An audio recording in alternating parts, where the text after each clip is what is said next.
Well, I want to thank Professor Enser for inviting me to speak today. I've met her a few times in person, and been meaning to get back down to campus at Rice, but we'll hopefully sometime in the next year or so I can make it down there. But yeah, I put together a talk for today based on real superficial overview of some stuff I did with market microstructure and algorithmic trading. At my previous job at the process driven trading group that was then part of Morgan Stanley. And then the second part's on a problem I've been working on currently involving some mispricings or market inefficiencies in ESG investing.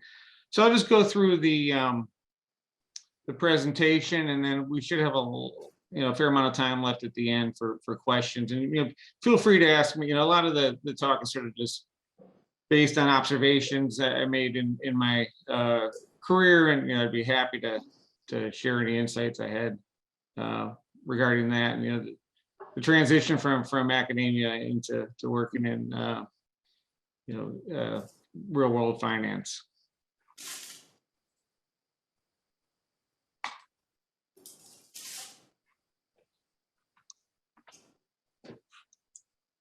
All right, as I mentioned, maybe I didn't mention,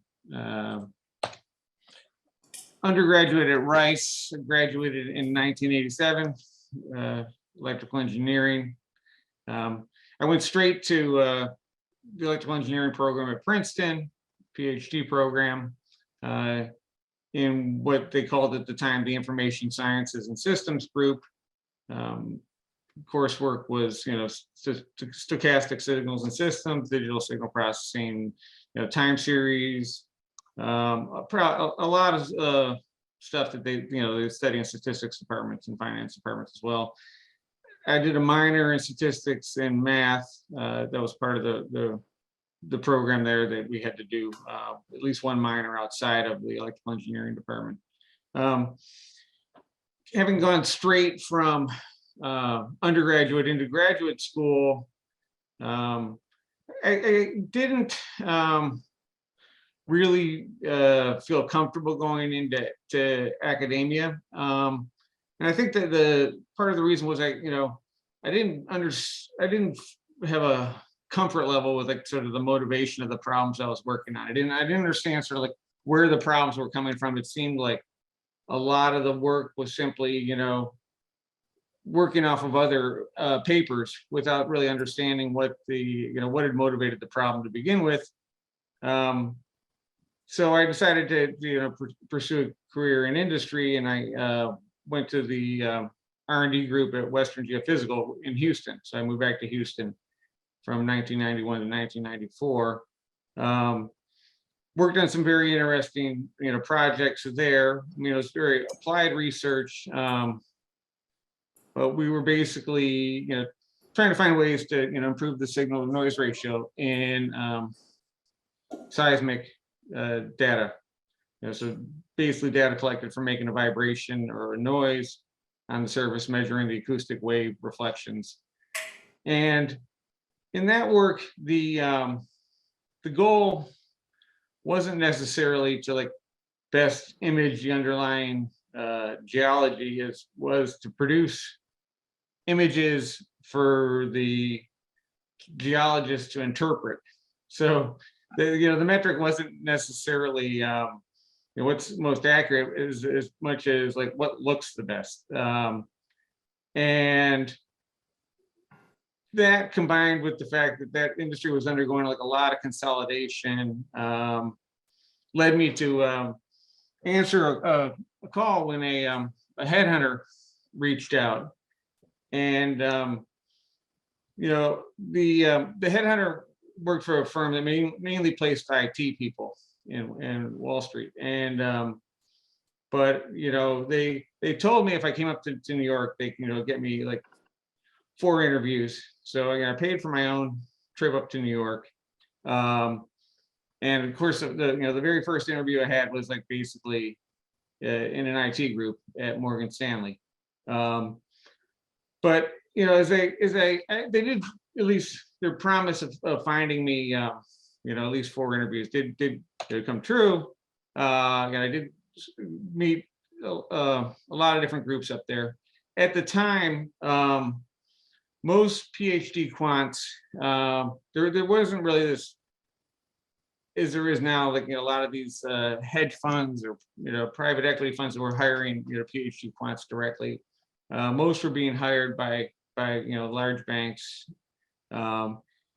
Fixed income, which is kind of hard to believe now that the yield curve has been so flat for so long, but was a big area of interest then. There's a lot more quants working on that than there were in equities or commodities. A lot of were hired to do derivatives pricing, options pricing, other types of derivatives, and risk management, and as I mentioned, in IT. And then I happened to interview with this one group, which was only 3 people at the time, was part of the equity division at Morgan Stanley, and they had I think a little bit of a different approach than what I was seeing from the other people I was interviewing with. For one, they were it was it was a model-based system. It wasn't they weren't trying to generate trading signals as much as they were trying to estimate expected return or alpha. And they had a fully systematic implementation. Before I had gotten there, they had tried to do some like discretionary overrides on a few trades, and it had always backfired. So they had a policy that if anyone ever wanted to override the model, you had to like log it and then look back later to see if the override actually worked. And they discovered that they were really bad at doing overrides, so they just eventually said we're going to stick with a fully systematic approach. And the other thing that was appealing and it's interesting, because I was pretty new to the whole finance industry, but I sort of recognized the fact that unlike a lot of these other positions I had been interviewing for, this group wasn't a support group supporting a group of traders, right? Generating research that the traders were using. They actually owned the whole process, from data to P&L. It was a proprietary trading group, meaning they were given some capital by the bank, and effectively, their compensation came from the returns on their capital. So unlike a lot of the other groups where they had sort of there's IT people and research people, and then the traders basically were the only ones who were responsible for the P&L or got credit for the P&L. In PDT, it was owned internally by the group. So back then there was the NYSE and there was Nasdaq. The NYSE, still 90% of the trading took place on the floor. There were electronic connections into the floor, but it was still a central marketplace. Nasdaq was a dealer market in that there were, depending on the stock, 20 to 30 like authorized market makers in the stock. They could trade with each other electronically, but if you wanted to trade as a client, you basically had to call one of them up and place a trade, or send it to them on a dedicated line. There was no sort of automated electronic execution with the dealers. There were few electronic alternatives. DOT was the system that allowed NYSE member firms to send orders directly down to the floor. And there was a system that was put in place after the 1987 crash, when the Nasdaq market makers stopped answering their phones. They put in a system that's called SOS, which was a small order execution system, and it basically required Nasdaq market makers to automatically fill small orders, so that they couldn't just walk away in times of market turbulence. And then there was Instinet, which was sort of the first of the electronic communication networks, so sort of electronic trading venue for Nasdaq stocks.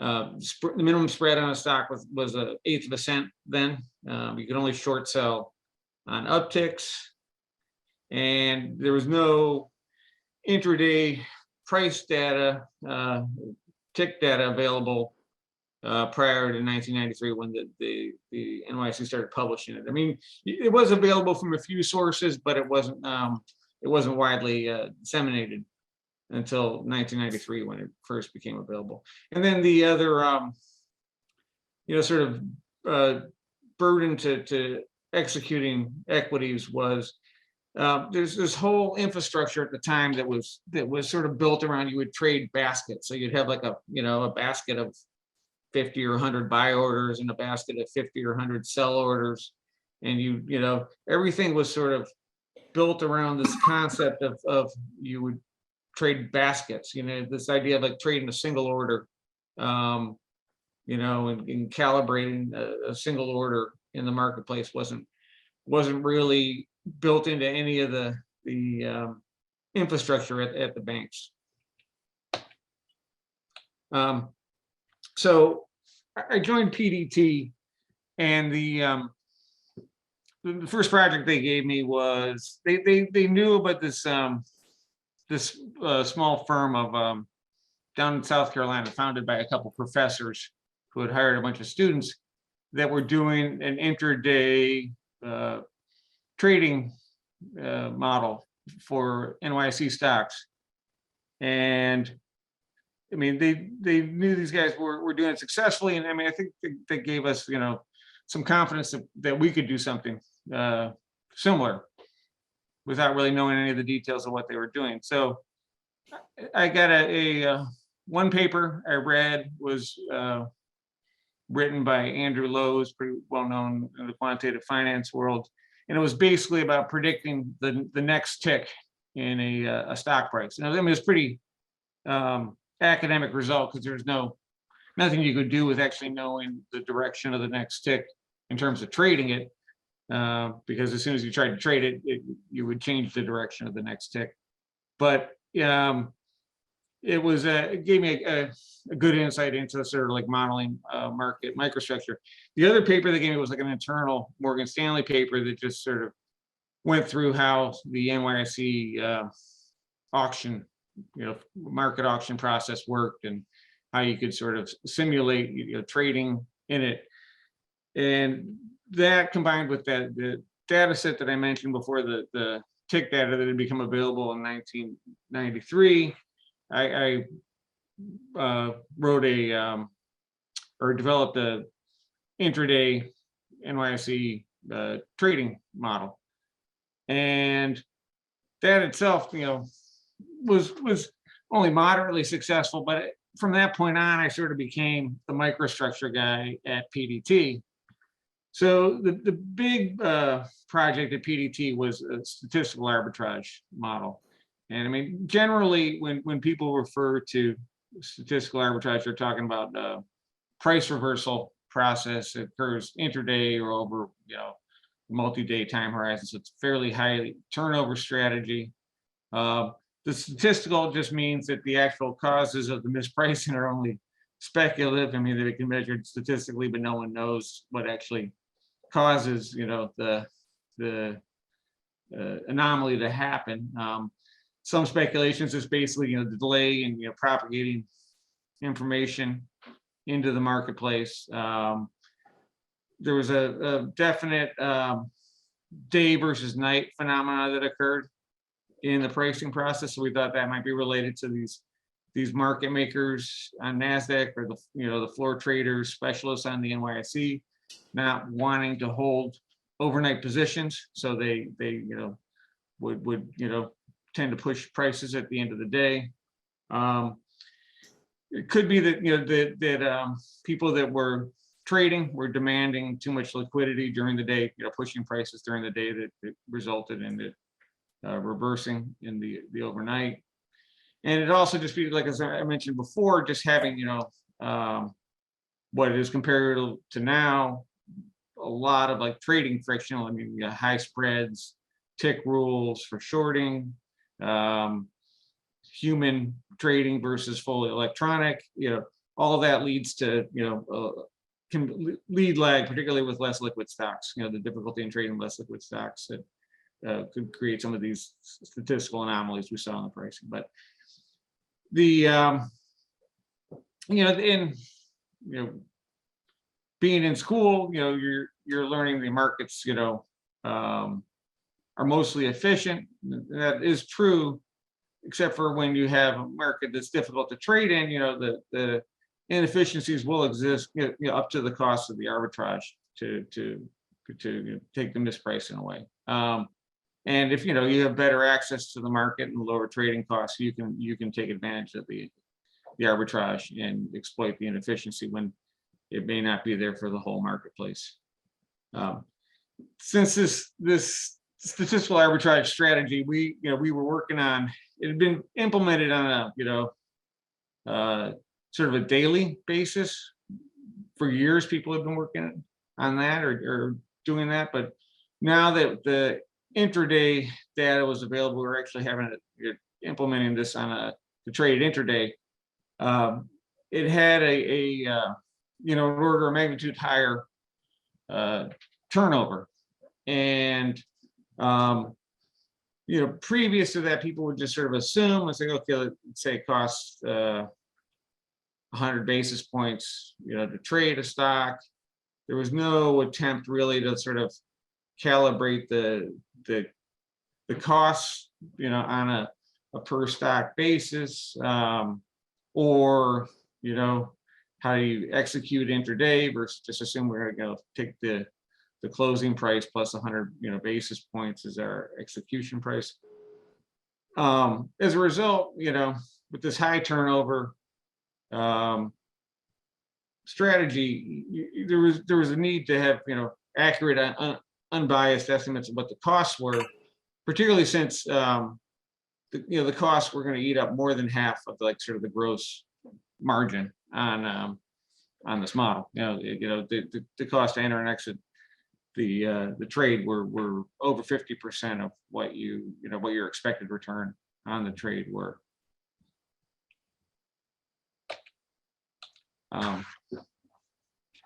We developed a cost function for, and this isn't very complicated math here, but basically the interesting part, the left-hand term of the cost function is you're buying S shares starting at price M0, and you have a sequence of executions at price PI for shares SI. That's the cost of the part that you actually executed. The cost of what's left over, right? The right-hand term is sort of the more interesting part, and in particular, what benchmark price do you use to assign to penalize for unexecuted shares, right? What is the PC?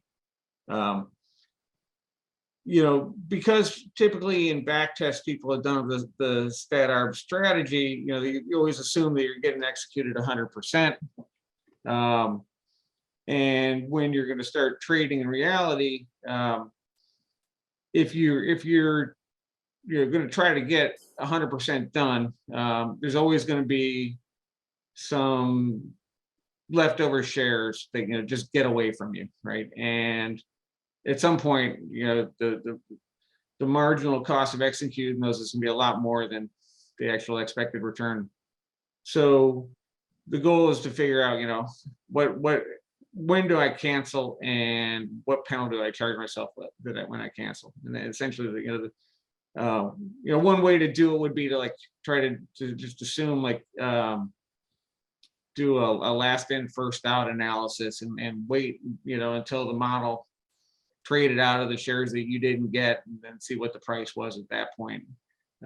We decided that was too complicated, so we just sort of snapped the cancel price at when the model decided it no longer wanted the shares, and that was the penalty for not getting it done.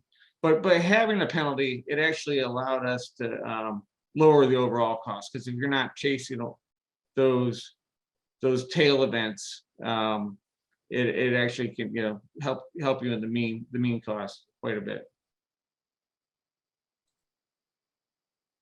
There's a question.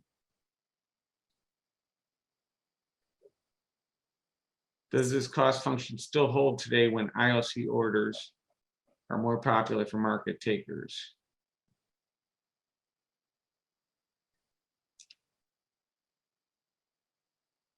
Yeah, I mean, I think, well, I mean, if it's I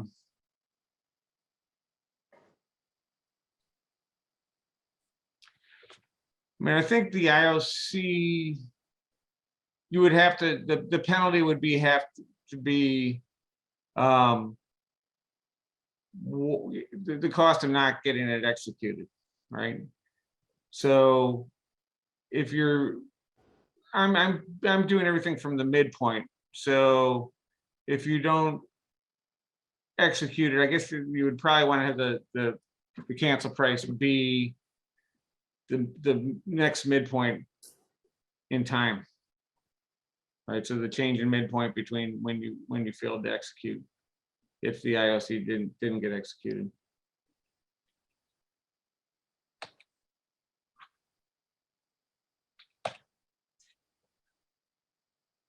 So, the nice thing about designing these algos and the trading for this stat arb system is we literally had thousands of orders a day, which gave us a very large data set to run experiments on and to try various things on. And one of the experiments we ran was always to benchmark ourselves versus sort of more conventional human ways of trading. So we had our initial algorithmic strategies, and then we had orders that we would just randomly route to various human. So we had brokers on the NYSE floor. We had stuff that we sent directly to the Nasdaq market makers. We had outside like trading firms, brokerage firms, right? And no matter who we chose, we always ended up seeing the same pattern, that the algos always had lower average costs. So in this graph here, I'm basically showing sort of the distribution of costs for the algos versus the humans. But the algos also had higher variance; they had heavier tails, right? And then the next 2 points are consistent with the higher variance. The humans completed the orders more quickly, and the humans had lower unfilled order rates. So essentially the humans, given the price process is just some sort of Brownian motion with a drift. The humans, by getting things done faster, they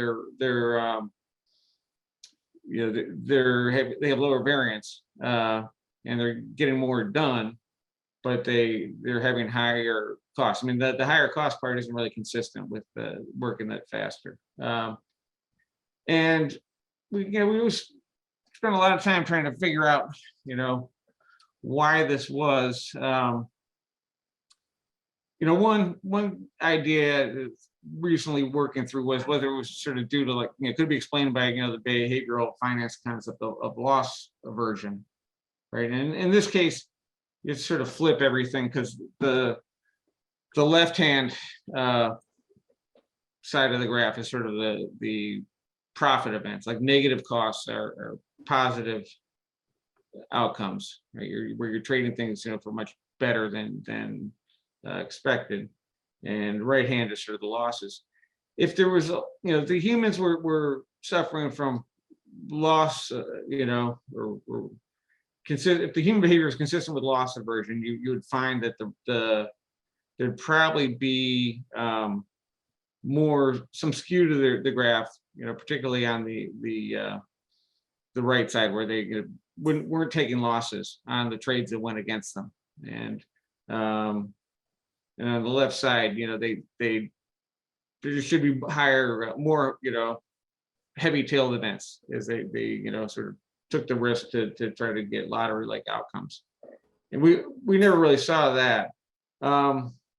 So one of the insights, I had when I went to work for Zebra Capital, where we're currently employed, we actually had a trader on staff there, and at one point I created a stat arb model that was essentially working as like an execution engine for this other model we had, and it would drive our trader crazy because it stretched the orders out a lot longer. And I kept trying to explain to him that there was nothing inherently wrong with, because that was the whole point. It was trying to use the stat arb signal, to hold off on doing trades that were where the prices were going to be moving, in your favor, right, and to be more aggressive on the trades where they're moving against you. But it seems that there's some, and I don't know which behavioral finance explanation to give this to, but it's almost as if there's a mispricing of risk that humans make, where they don't like to leave things just sitting on the book. So if anybody has a possible explanation, I'd like to hear it. But it just sort of like this idea of like just letting things sit for several days, seems to go against their nature, trying to like just clean things up. And if you ask them inevitably why they don't like things to be just sitting there for several days, they're just, well, it's because because of the risk associated with it. But the risk can be measured, and certainly these tails are a small percentage of the orders, but there's a misperception that when I used to talk to the human traders about these right-hand tail events, they were just like the outlier events in general. They always remembered the ones that got away from them a lot more than they remembered the ones that like were in their favor. And I think as a result, they just tend to be a lot more aggressive because they don't like tail events.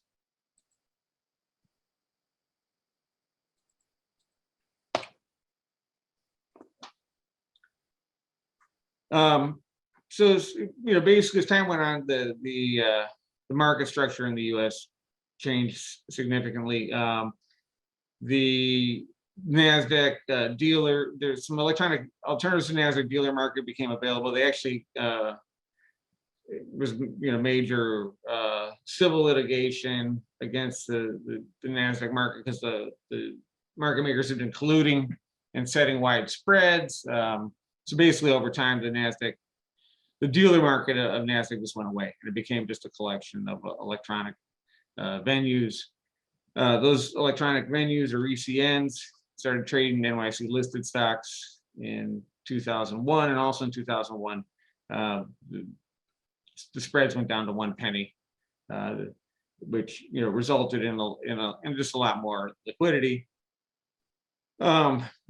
With all these different venues, there's this fragmentation going on, and so in 2005 the SEC became involved, created this Reg NMS. The idea was to protect retail investors over everyone else. So everyone was required to prioritize price, giving basically an order the best price over execution speed or quality.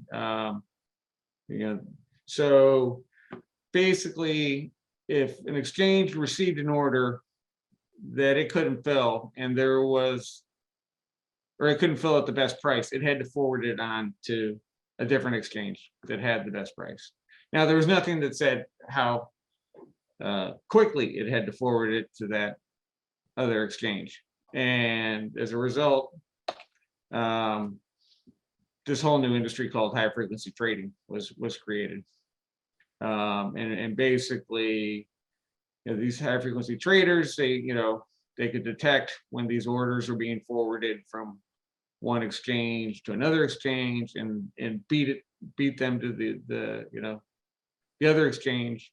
They could detect when people were doing large orders and not hiding their effect in the marketplace, and basically arbitrage that. Another strategy that they did, all these ECNs competing for volume started offering a rebate if you provided liquidity, and then you paid to take liquidity. So there became, basically, if you could just get filled by providing liquidity, you didn't need to like make any profit with your trading, because you could just make it off the rebates. So essentially, if you could, place limit orders in the market that got filled and get out of them for, zero, you would basically make money off the rebates. And I heard stories of groups at Citadel making like hundreds of millions of dollars a year doing that.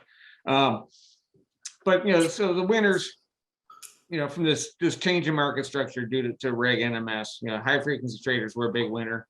I mean, investors were actually a winner, although you never would have believed it from what you read or heard.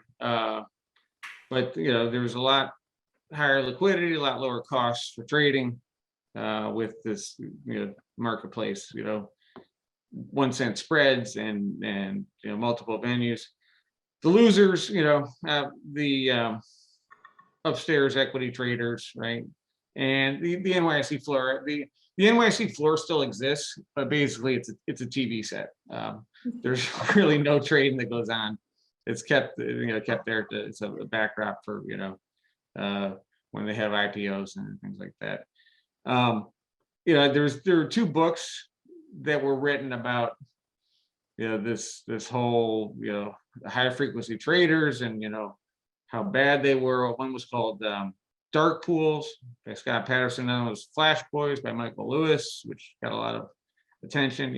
In both books, they start with stories about one of these upstairs equity traders who's trying to fill an order, and every time she sends it down, it just doesn't get filled, and it's because these high frequency traders are but like I said, the vast majority of investors really benefited from this, and the rule changes of NMS and having a standardized marketplace, with 1 cent spreads and high speed electronic execution.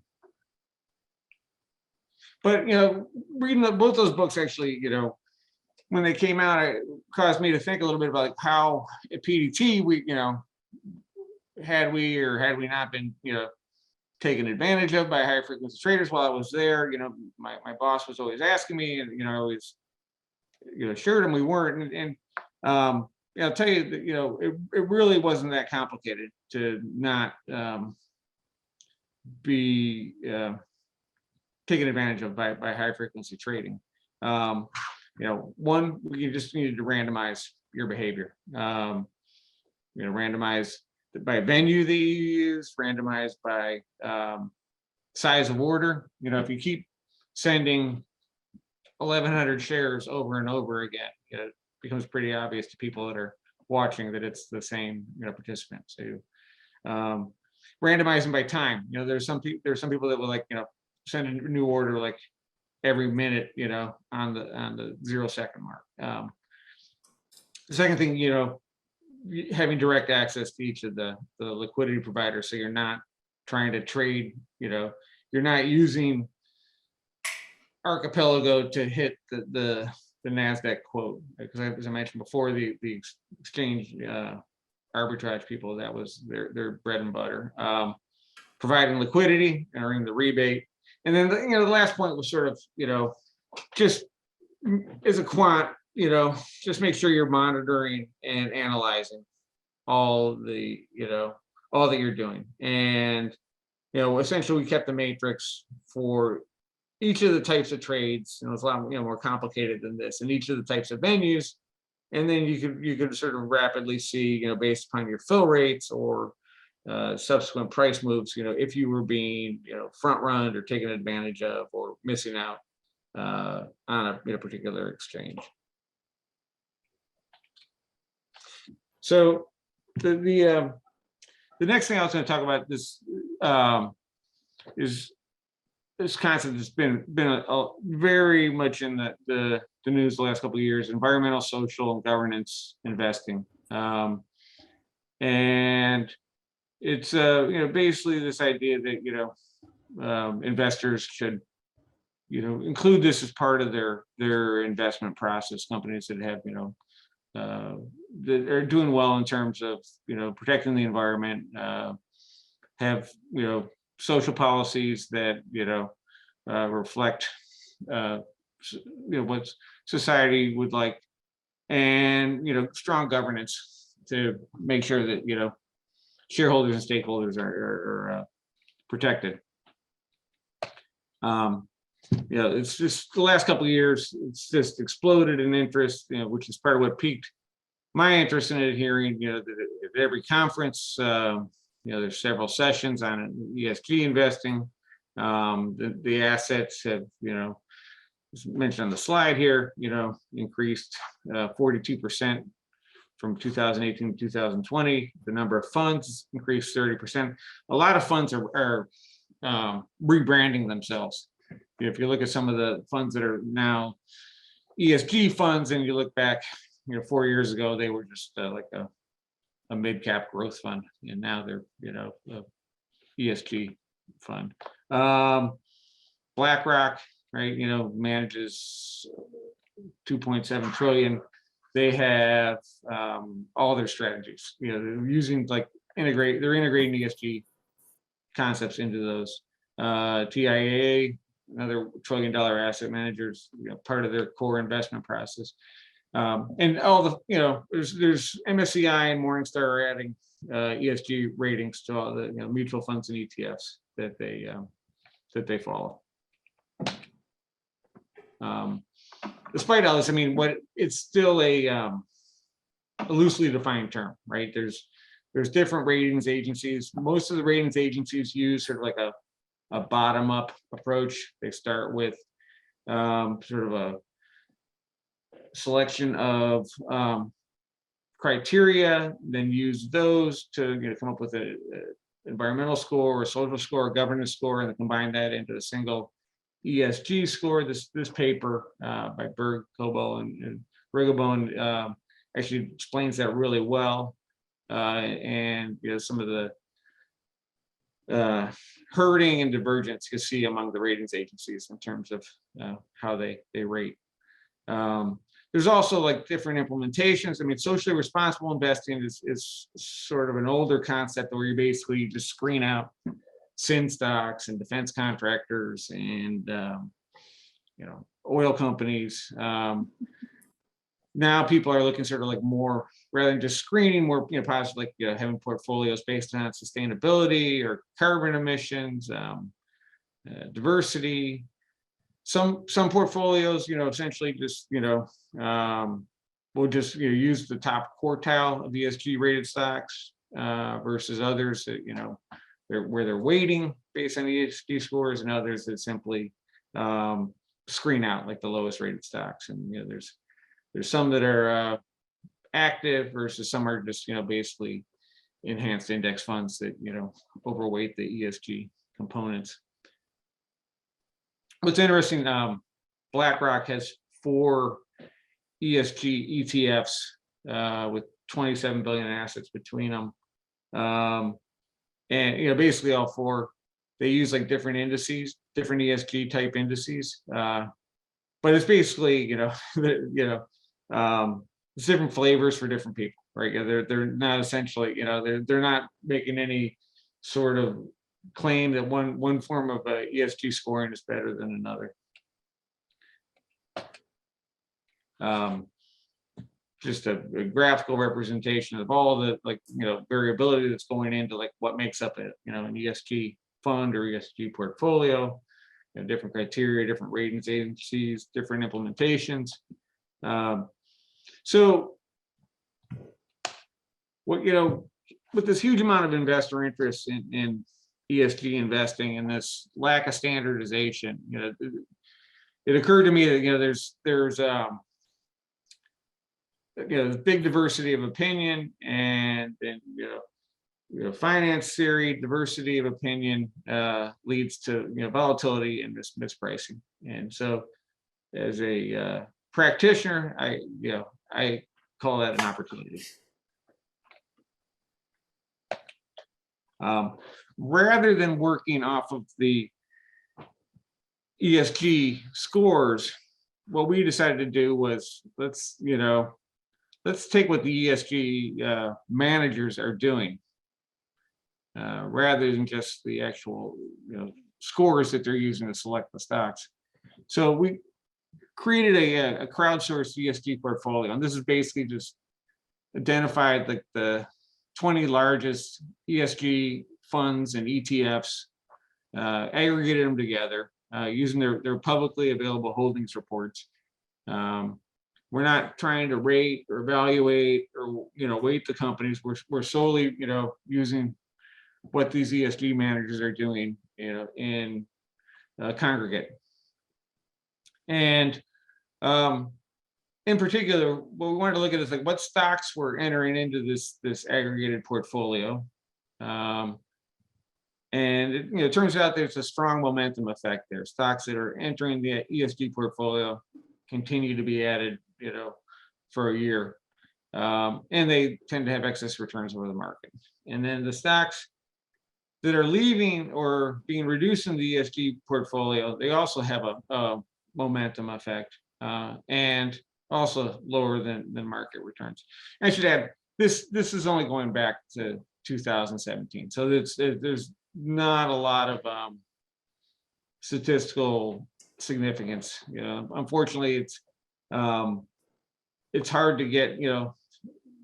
There were a limited number of ESG funds prior to that. I mean, the data is available, but just given the lack of funds that had sort of an ESG mandate prior to that, we haven't really looked too much further back. So essentially, the emerging ESG stocks are the ones that are being added to this aggregated portfolio, and then the popular. Well, it turns out, this is sort of this was a surprise to us. The ones that are actually leaving the aggregate portfolio are sort of the popular ESG names, the overly popular names. This actually worked out well for Zebra, because sort of the founder of the firm is an academic, and a lot of his research was on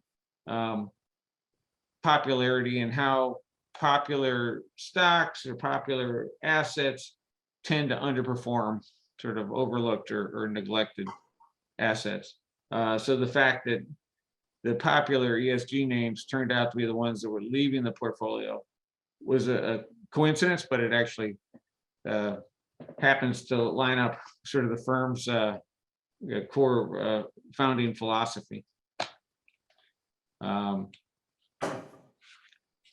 So, why does this momentum exist in stocks that are being added to the ESG portfolio? I mean, there's obviously there's a delay between the change in the corporate practices and the ratings updates. You have several different ratings agencies, so it takes some time for all of them to report on that change.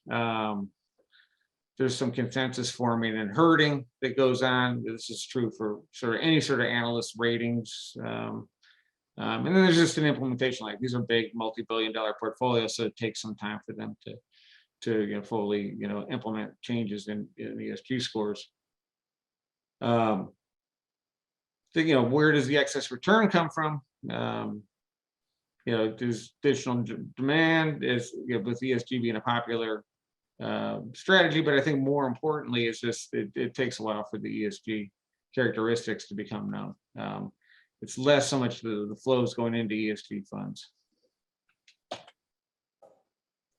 So what's interesting, the ones that are sort of leaving the ESG portfolio going forward are the ones that are most widely held. So there's one that there's the most number of funds owned, where there's sort of unanimous opinion that they're an ESG stock, and they're most overweight relative to the market index. And this seems a little counterintuitive, but if a stock is like overly weighted and everybody agrees that it's like very ESG compliant, there's not much room for error, right? It's not good. They're not going to keep overweighting it, and it's not like its ESG score can get higher. So it's sort of just in some sense, it's just a reversion of the mean. And if everybody has consensus that it's an ESG stock, there's no additional demand, unless except for additional sort of ESG fund flows. However, if you're a fund manager and you have a position that's overweight your tracking index, and in particular it's one of your most overweight positions, then you're gonna just by default for risk reasons trim it. And I think that's part of the reason we see these stocks that are decreasing in the composite portfolio over time. So in this chart, basically I'm showing the percentage change in holdings. It's the average percentage change in the weight of the greens are the stocks that are in the ESG or in the ESG aggregated portfolio. The blues are the ones that we've identified as being increasing up to this point going, and then it's measuring going forward the average percentage change in its weight. So you can see that the stocks that have been added up to forward month 0 over the next 12 months continue to increase in weight more than the average stock in the portfolio. And the reds are the ones that we've identified as being overbought and will be decreasing in the ESG portfolio, and they on average the position weight drops by about 10% over the next year. So basically we built a long portfolio from the stocks that are being added to the ESG trending portfolio. Basically buy the stocks, hold it for 6 months. The 16 funds that we're using, they have different reporting cycles. So, they report quarterly. So we basically each month when some reports come out, we update the portfolio. Same thing with the popular stocks or the overbought stocks in the composite portfolio. Those are you essentially are going to be the short portfolio. They're held for 6 months. I didn't show the results here for the long short. This is for the long portfolio. The yellow or orange is the Russell 3K index. The green is if I just had bought all these ESG funds weighted by their AUM. So it's just sort of my aggregated portfolio. You can think of it as I just made an ESG investment by buying all the ESG funds and ETFs, and you can see that actually has underperformed the Russell 3 fairly significantly over the last 4 years. The blue is my ESG trend portfolio, which was underperforming up until about a year ago, and then since it's significantly outperformed the Russell 3.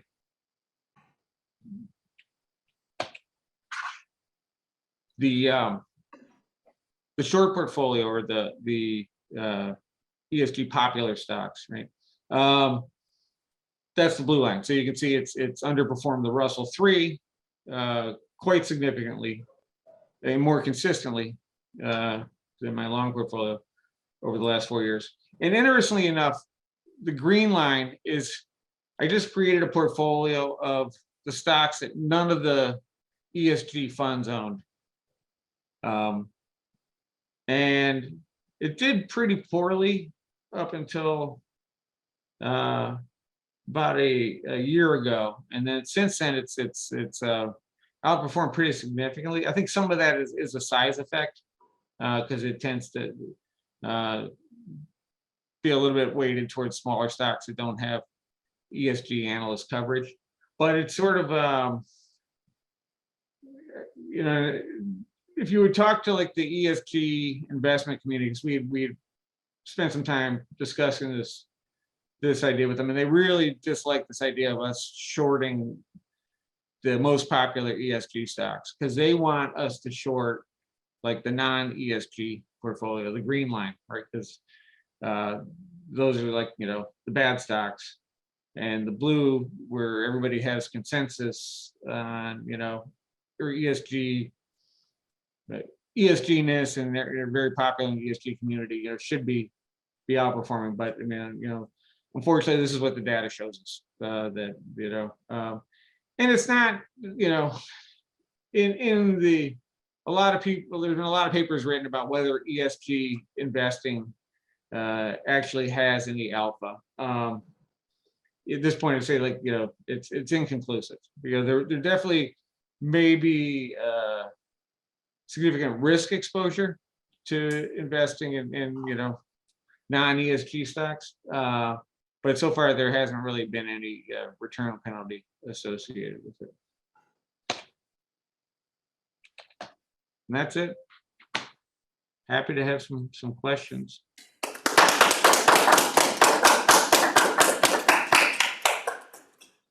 Okay, in this dual world, so those online, put your questions in the chat, and Michael's monitoring the chat. And questions here, let's take questions from y'all first. Surely you have a question.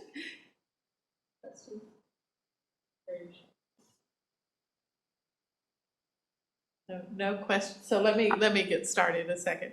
So in your last few graphs on the ESG investing, it looked like there was, certainly this marked change due to COVID in March of 2020. I assume that's the marked change. But prior to that, it didn't really look like one strategy was really winning over the other. Do you have so it was sort of those big jumps after March 2020, where maybe sort of the world was becoming more cognizant of ESG investing? Well, there's definitely, particularly on the long side, there's some factor exposures that during that time also coincided with that return coincided with the factor returns, smaller size, growth, volatility. The long book definitely has higher exposures to those, and those all had strong returns coming out of the COVID drawdown in March of 2020. That's why it's interesting, because the short portfolio actually had a much more consistent outperformance over the whole period, and I think it's also because it has less deviation from the index in terms of its factor exposures. So one thing we're working on now is, like, how can we capture from the long side a lot of the stock selection effects, while mitigating some of the volatility we're finding from the industry and factor exposures on the long side. Okay, so I have more questions, but I see we have some in the chat, so let's jump to those.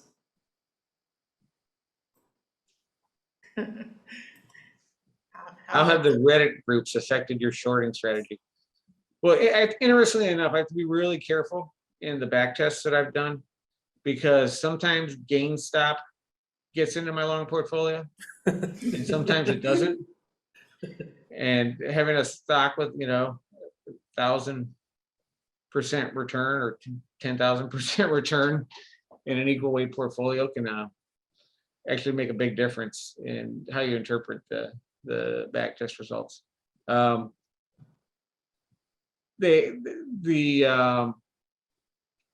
thing about the way that we're constructing short portfolio, it's all, the stocks that have the highest, difference between their weights and the Russell 3 weights. So it ends up being the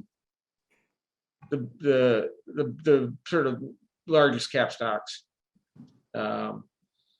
So most of the stuff in the short portfolio is pretty concentrated. It's only like 50 names, but it's all, and I actually screen out like the top 150 cap names.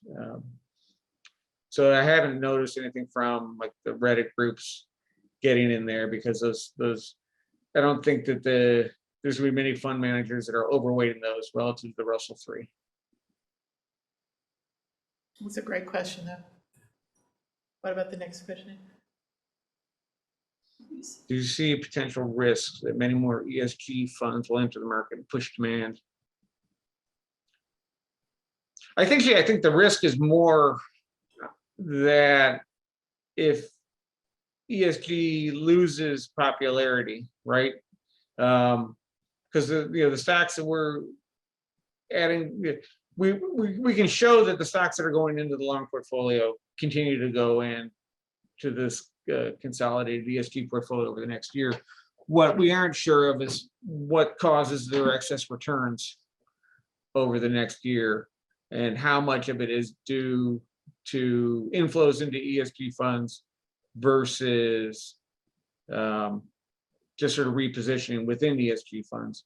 So I think the risk is more that, if ESG loses popularity and you don't have those inflows, do those stocks, even though they're increasing in weight in the ESG portfolio, do they not end up having excess return because of the outflows from the funds? So let me add one there before we go to the next one. Do you think that there will eventually be a standardization on sort of an ESG definition that will bring some permanence to the ESG markets that maybe isn't there at this time? I mean, I think in Europe they've tried some things along those lines, but what I've seen is that, right now everybody tries to view more as a competitive advantage.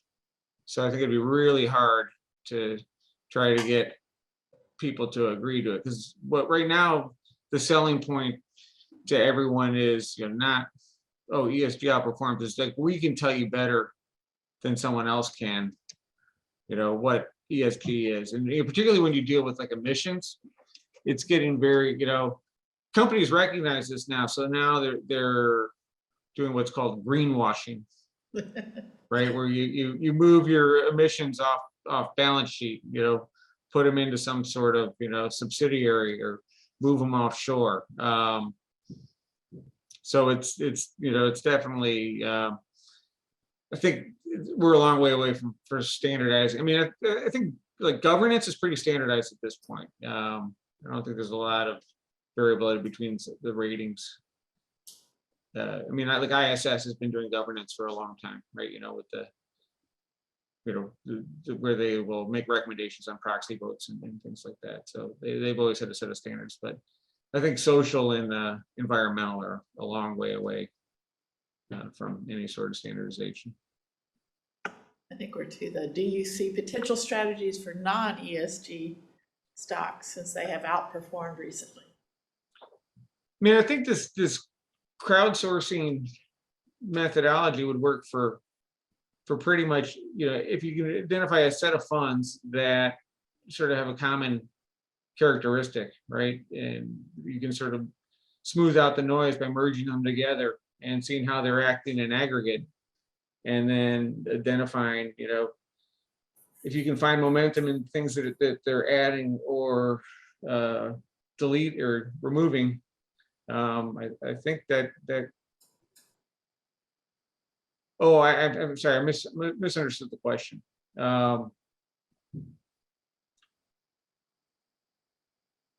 yeah, I mean, the problem with non-ESG stock, I mean, there are actually a few funds out there that specifically.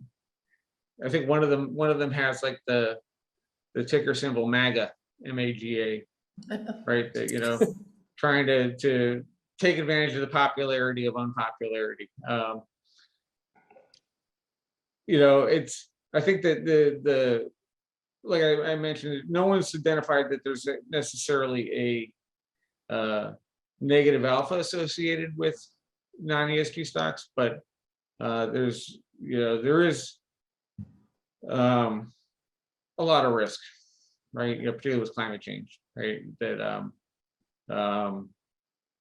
may or may not come to, but I think it's particularly showing up in the bond market that a lot of the stocks with environmental risks are paying higher spreads for their debt than stocks without the environmental risks.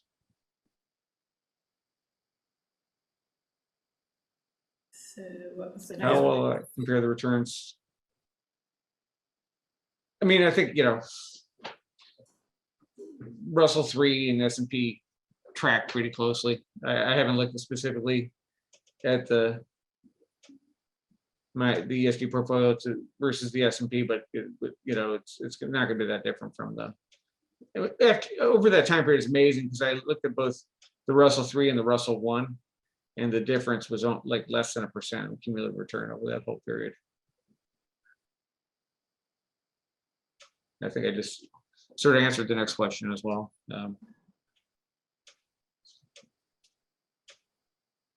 I should mention that, like, one thing with it's not that surprising about the fact that the shorts tend to work better in this strategy, and it tends to work for smaller cap names. That's pretty typical for all quant strategies. And one of the first tests you should always do if you develop a quant strategy is make sure that you can actually short the things that you think you can short, because there's you have to be able to locate the stocks. You have to pay the financing charge, right? With the meme stocks, you're paying like several 100% a year in financing charges to short them. So there could be some practice as someone's doing now where they're shorting the meme stocks, but discovering that when first off, they might not even be able to borrow them, and if you do borrow them, like, any of your profits can be eaten up by the financing charges. So on that point, that sort of speaks to your the first half of your talk. So, as academics, so everybody here is technically an academic because they haven't gone to work yet, but how should, as because students are doing a lot of back testing on strategies that they come up with, what are some of those fundamental principles that you would suggest that they always build into their back testing, recognizing that they have access to limited data? So. I think it's important just to keep track of any sort of assumptions you're making. Like I said, you short something, so you're making this assumption that it was available, and you could find it. You weren't paying exorbitant financing fees on it. But another, if say you're like back testing something, assuming you're like assuming closing prices, right? For your execution, could you actually have executed on the close, right? Or if you don't have access to intraday data, how much sensitivity is there to being able to actually execute right at the close versus 5 minutes before the close? Something like, I think 30% of the U.S. stock volume now takes place in like the last 15 minutes. People have pushed everything off towards the close. Just the data sources that you're using. I mean, I had this one problem, and this is the thing that's always the hardest to find and the most likely to give you misleading results, making sure there's not a look ahead bias in your data that you're using. It had a risk model that basically was misdated by a month. So I was using the data that was from like April 1st on March 1st. And this is a risk model. It's not, price or anything. And it was amazing, like how much better results I got, with a month look ahead. And the data is estimated over 5 years in this risk model, right? But like having that extra month of information, early, made such a huge difference, right? And then we fixed it, all these results, mostly disappeared. So that's always the thing to be most, and one way to always sort of test your sensitivity on that is just, introduce like delays into your data and see how much of your performance you lose, right? If I, what happens if I lag everything by like a day, right?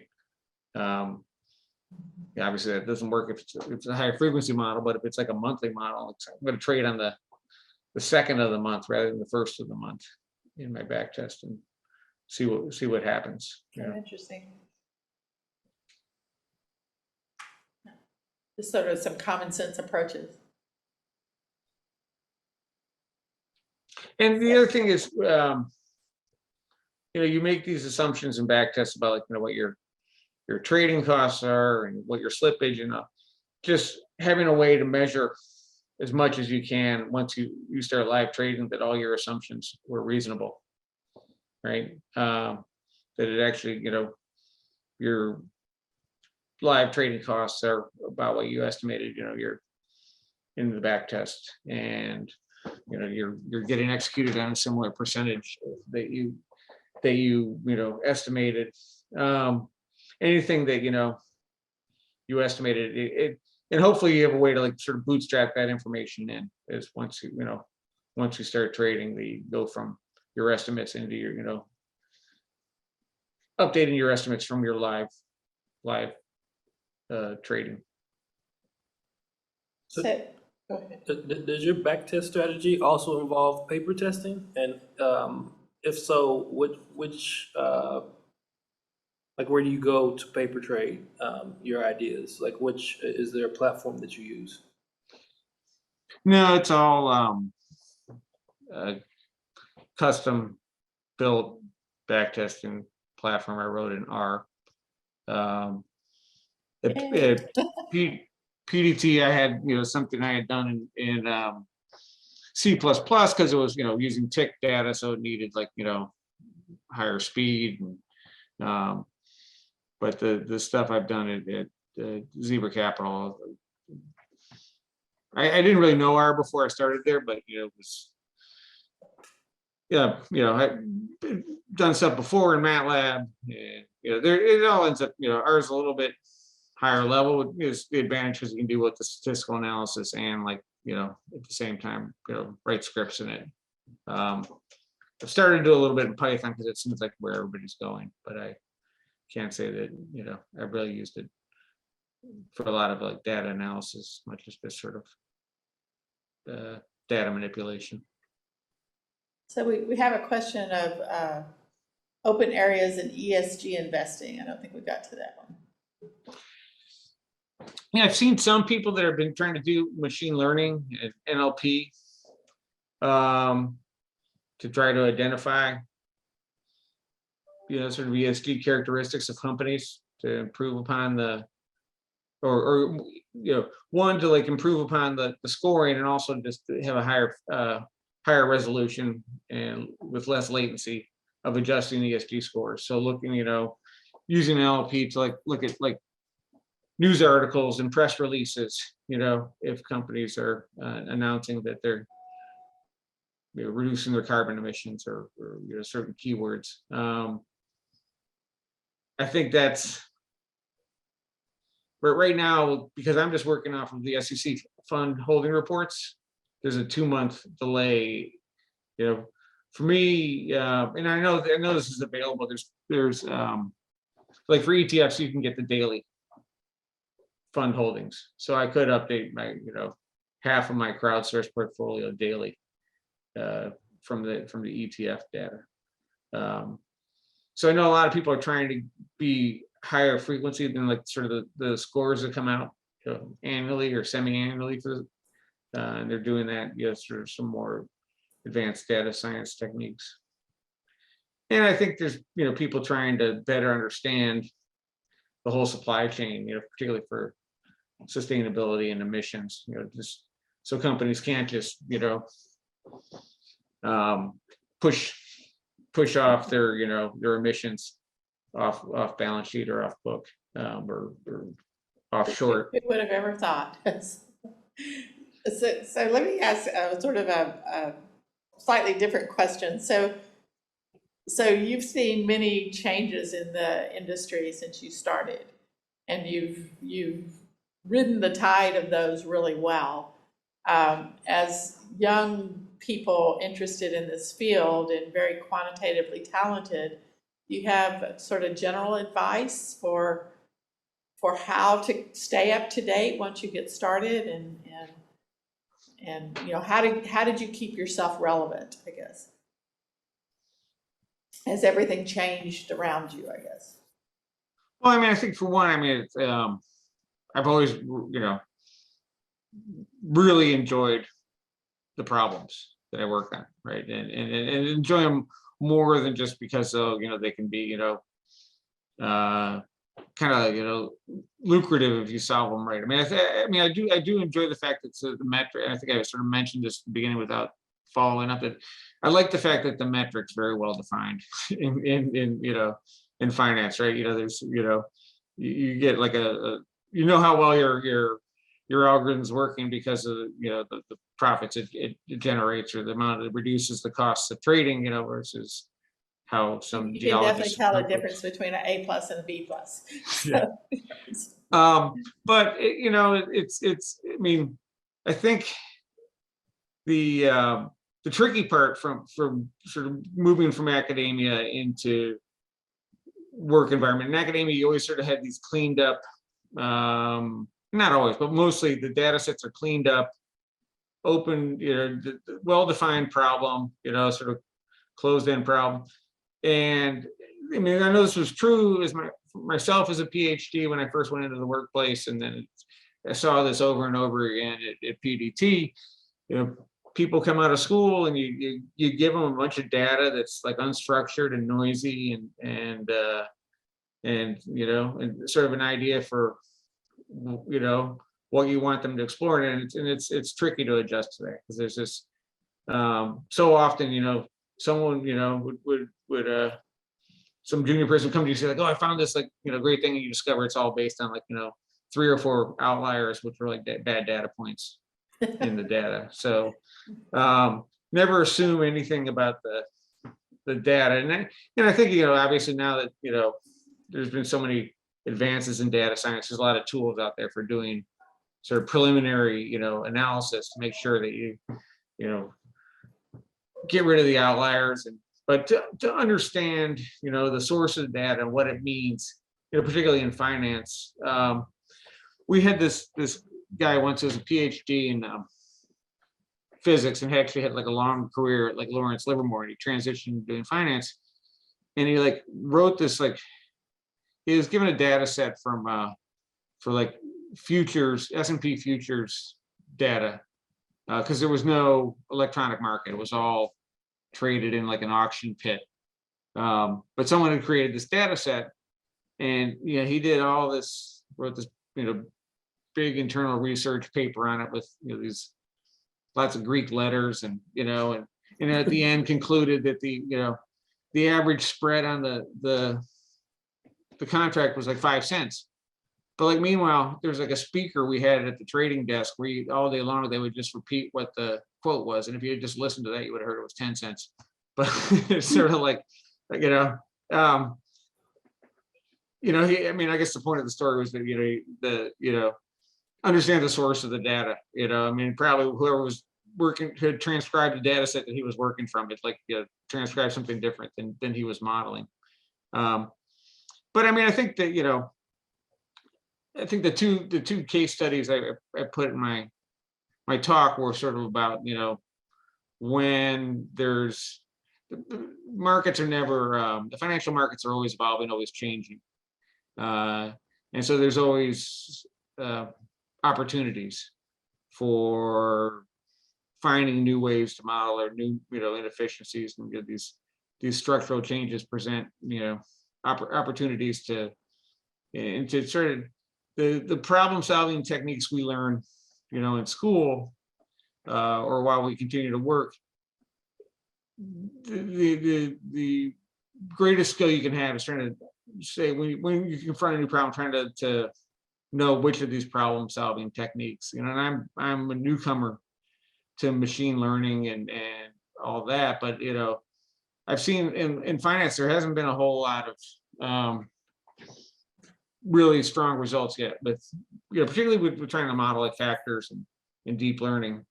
And I think that there's a lot of opportunity there, because I think that I think particularly on the risk side, people are going to find that some of those relationships are a lot easier to uncover with machine learning techniques than they are with sort of classical statistics.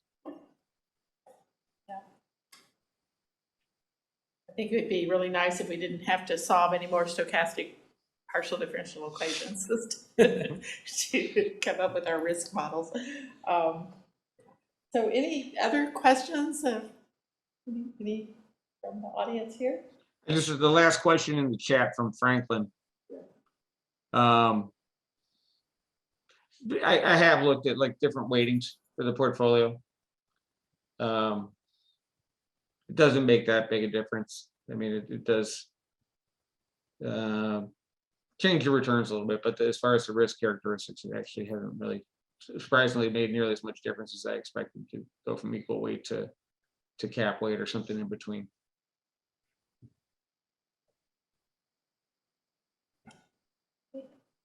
All right, Michael, I guess we'll say goodbye and thank you very much.